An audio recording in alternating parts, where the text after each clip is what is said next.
Oh my stars, how did you get in here? Oh, no matter, take a seat, come on in, it's warm, it's cold outside. You don't want to get frostbite now, do you? Good. I actually was about to enjoy me 2 fresh donuts. You know donuts, don't you? Glorious rounds of dough, put upon it as various glazings and toppings. A true staple for the American breakfast, loved by Paul Blart the Mall Cop, a true icon. Is spelled donuts, as in D-O-U-G-H-N-U-T-S, or donuts, as in D-O-N-U-T-S. Never mind that. That's not important. What is important is the true history of donuts that has been hidden from you for all along. So once again, come on in, take a seat, and listen as I reveal to you the hidden history of donuts.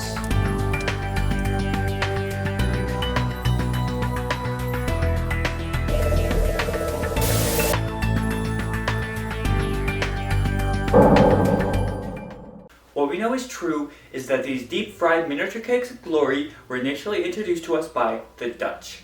Thank you, Netherlands. What was initially referred to as olie koeken would soon change the fate of America forever. Anthropologist Paul R. Mullins dug up some wonderful information regarding the origins of the donuts.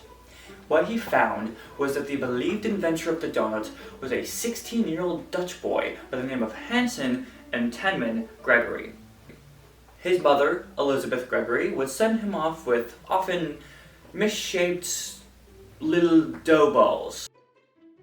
What they won't tell you, however, is that Hansen became so enraged by these excuses for pastries that he punched a hole right through the dough. And that is where the authentic donut was born. From here, the history of donuts in America becomes more mysteriously shrouded.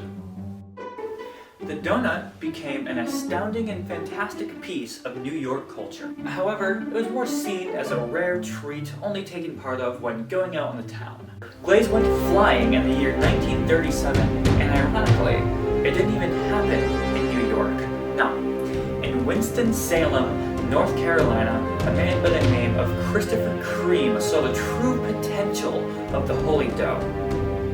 This location is where we can find the first opened and established Krispy Kreme. Now this building was the jumpstart America needed to make donuts the staple it is today. With a firm grasp on the dynamic donut economy, Mr. Cream was living large. If you wanted a quick breakfast or treat to get your day going, he was the guy to call. He franchised these sweet frisbee-shaped treats like no other. It'd be great if this was the end to the story, but history simply doesn't work that way, does it? Little did old Krispy Kreme know is that the competitor was rising in Quincy, Massachusetts. A doctor was found experimenting on various pastries at his workplace. He was fired and left with nothing but passion. Dr. Dominic Duncan Dan took what CEO Cream made and made it his own. His business is exactly what it sounds. Dunkin' Donuts, or he would in fact Dunkin' Donuts. While Christopher was outraged, what he knew was this. He made something absolutely irreplaceable.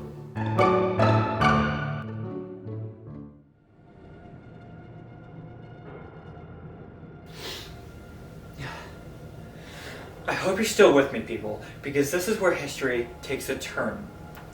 This is where things get dark. Okay, so just stay along. The Dunkin' Munchkin descent is the most horrific and awful event in donut history.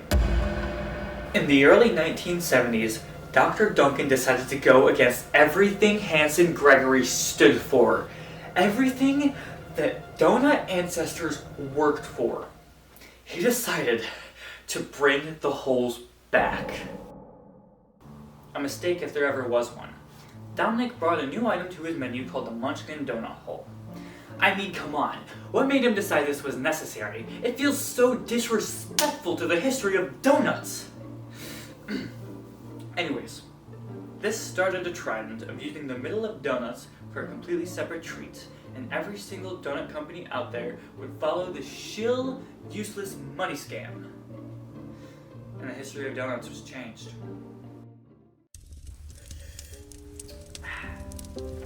Well, we're back in modern day, and the ever-expanding world of glazed balls of bread continues its evolving far beyond the eyes of Hans and Gregory.